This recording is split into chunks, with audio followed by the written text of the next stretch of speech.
इस हाईटेक और electronic gadget से भरी दुनिया में सिर दर्द एक ऐसी समस्या है जिससे हर व्यक्ति कभी न कभी जूझता है। ये सिर दर्द 1 घंटे से लेकर कुछ हफ्तों और कुछ दिनों तक चल सकता है। वर्ल्ड हेल्थ ऑर्गेनाइजेशन के मुताबिक 40% यानी 3.1 million people are suffering from the headache. पुरुष और महिलाओं की बात करें तो ये रेशो 1:5 है। अकॉर्डिंग टू द मेडिकल, जितनी भी न्यूरोलॉजिकल डिसीजेज हैं, स्ट्रोक और डेमेंशिया के बाद इसको तीसरे नंबर पर रखा गया है। हेलो फ्रेंड्स, मैं मनोज कुमार फ्रॉम आदि योगा स्टूडियो मोहाली से। सिरदर्द के कई कारण हो सकते हैं। ये व्यक्तिगत, सामाजिक और आर्थिक तनाव के कारण भी हो सकता है। ये हमारे साइनस में इन्फेक्शन के कारण भी हो सकता है। हमारे गलत पोस्चर के कारण भी, आई साइट वीक होने के कारण भी ये हमारा सिर दर्द हो सकता है। सिर दर्द सिर के अलग अलग हिस्सों में उठने के कारण कई प्रकार के हैं, जैसे माइग्रेन। सिर दर्द आधे हिस्से में लेफ्ट या राइट किसी में भी हो सकता है। ये 4 से 72 घंटे और कुछ दिनों तक भी चल सकता है। इसके लक्षण उल्टी होना, आंखों के आगे धुंधले दृश्य दिखाई देना, कुछ चमकीले और कलर बिंदु भी दिखाई देते हैं। दूसरा टाइप है क्लस्टर हेडेक। क्लस्टर हेडेक एक आंख में होने वाला सिर दर्द है। 15 से 180 मिनट तक यानी 3 घंटे तक रह सकता है।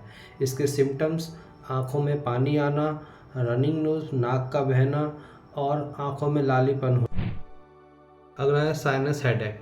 जब भी हमें कोई कोल्ड, एलर्जी और इन्फेक्शन होता है तो हमारी आंख और नाक के बीच में जो हॉलो पार्ट होता है, जिसमें इन्फ्लेमेशन बढ़ जाता है और उसमें एक दबाव महसूस होने लगता है जो हमारी आंख, नाक और त्वचा पे आता है।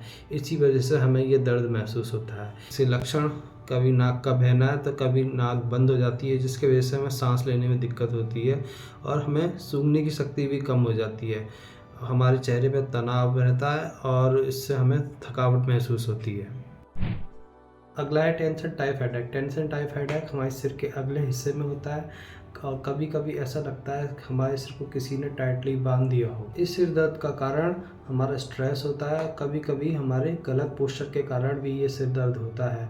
हमारे बैक नेक से होकर के ये फ्रंट हेड तक आता है, इसलिए इसको मस्कुलोस्केलेटल प्रॉब्लम भी कहते हैं। एज ग्रुप की बात करें तो ये सिर दर्द टीन ईयर्स में ज़्यादा देखने को मिलता है और महिलाओं में पुरुष के मुकाबले 50% अधिक होता है। जब भी हमें माइग्रेन होता है तो माइग्रेन होने की वजह से हमारे हेड के बाहर जो नर्व्स होती हैं, आर्टरीज होती हैं, उनमें स्वेलिंग हो जाती है। स्वेलिंग होने की वजह से हमें दर्द महसूस होता है।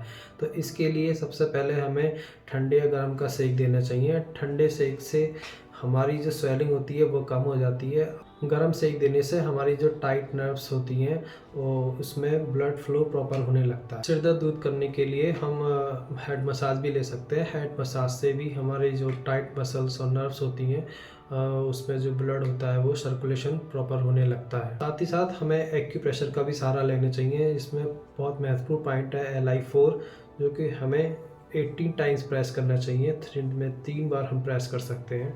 इससे भी हमें काफ़ी रिलीफ मिलता है। जब भी हमें माइग्रेन होता है तो हमें ट्रिगर फूड जो कि हमारे इस दर्द को बढ़ा सकते हैं उनको नहीं लेना चाहिए, जैसे कैफीन हो गया, अल्कोहल हो गया, फूड पैकेट्स हो गए, ये हमें नहीं लेने चाहिए। हमें मैग्नीशियम रिच फूड लेना चाहिए, जैसे बनाना है, स्पिंच हो गया, नट्स हो गए और सीड्स हो गए। नौजिया और हेडेक को दूर करने के लिए हम जिंजर टी ले सकते हैं। ये तो हुआ इंस्टेंट रिलीफ ट्रीटमेंट। अब लंबे समय के लिए हमें ज़्यादा से ज़्यादा पानी पीना चाहिए। 7 से 8 घंटे की हमें नींद लेनी चाहिए और अपनी स्ट्रेस दूर करने के लिए हमें योग और मेडिटेशन का सहारा लेना चाहिए। इलेक्ट्रॉनिक गैजेट जैसे मोबाइल और लैपटॉप्स हैं, इनको हमें टाइम को कम करना चाहिए और समय पे खाना खाना चाहिए। क्लस्टर हेडेक में अगर हम 100% प्योर ऑक्सीजन ले सकते हैं तो ये हमारे लिए सबसे अच्छा होता है। नहीं है तो हम लोग प्राणायाम के माध्यम से, अनुलोम विलोम के माध्यम से इनहेल एक्सलेशन लंबे समय तक करने से भी इसमें बहुत आराम मिलता है। अफेक्टेड एरिया साइज हमें आइस पैक देना चाहिए। जिधर हमको पेन है उधर हमें सेक देना चाहिए ठंडे से। साथ ही साथ हमें मैग्नीशियम रिच फूड खानी चाहिए, जैसे स्पिनच हो गया, सीड्स हो गए, आपके बनाना हो गए। और प्रॉपर हमें नींद लेना चाहिए 7 से 9 घंटे की और खूब सारा पानी पीना चाहिए। साइनस हेडेक में सबसे ज़्यादा ट्रीटमेंट जल नीति है। जल नीति से हमारे जो म्यूकस है, ब्लॉक्ड नॉस्ट्रल्स हैं, वो ओपन हो जाती हैं और इन्फ्लेमेशन कम हो जाती है। साथ ही साथ हमें स्पाइसी और चिली फूड्स लेने चाहिए और हमें खूब सारा पानी पीना चाहिए।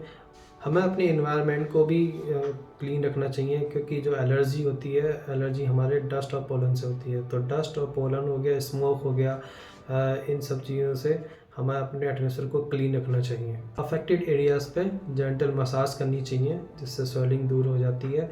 प्रेशर में सबसे अच्छा पॉइंट LI20 है, जो साइनस हेडेक को दूर करने में हमारा हेल्प करता है। इसके अलावा हमें अच्छी नींद लेनी चाहिए और अपने जो हमारे इलेक्ट्रॉनिक गैजेट्स हैं उन्हें थोड़ा अवॉइड करना चाहिए। बात करते हैं टेंशन टाइप हेडेक। ये हेडेक हमारे स्ट्रेस की वजह से भी हो सकता है, हमारा गलत पोस्चर के कारण, हमारे डिहाइड्रेशन के कारण और हमारी आँख की कमजोरियों के कारण भी ये हेडेक हो सकता है। इंस्टेंट रिलीफ के लिए हम ठंडा और गर्म सेक देंगे। गर्म सेक हमें नेक और अपने शोल्डर पे देना चाहिए, जिससे हमारी टेंशन में रिलीफ होता है। कोल्ड कंप्रेस हमें फॉरहेड और बैक नेक पे देना चाहिए, जिससे हमारा दर्द कम होता है। की प्रेशर हमें इम्पोर्टेंट पॉइंट है LI4, जो हमें प्रेस करना चाहिए और हमें नेचुरोपैथी में हेड मसाज लेनी चाहिए। स्ट्रेस और टेंशन को दूर करने के लिए हमें योग और मेडिटेशन का सहारा लेना चाहिए। उम्मीद करता हूँ ये जानकारी आपको हेडेक को दूर करने में काफ़ी मदद करेगी। आगे की वीडियो देखने के लिए हमें सब्सक्राइब कीजिए। Thank you.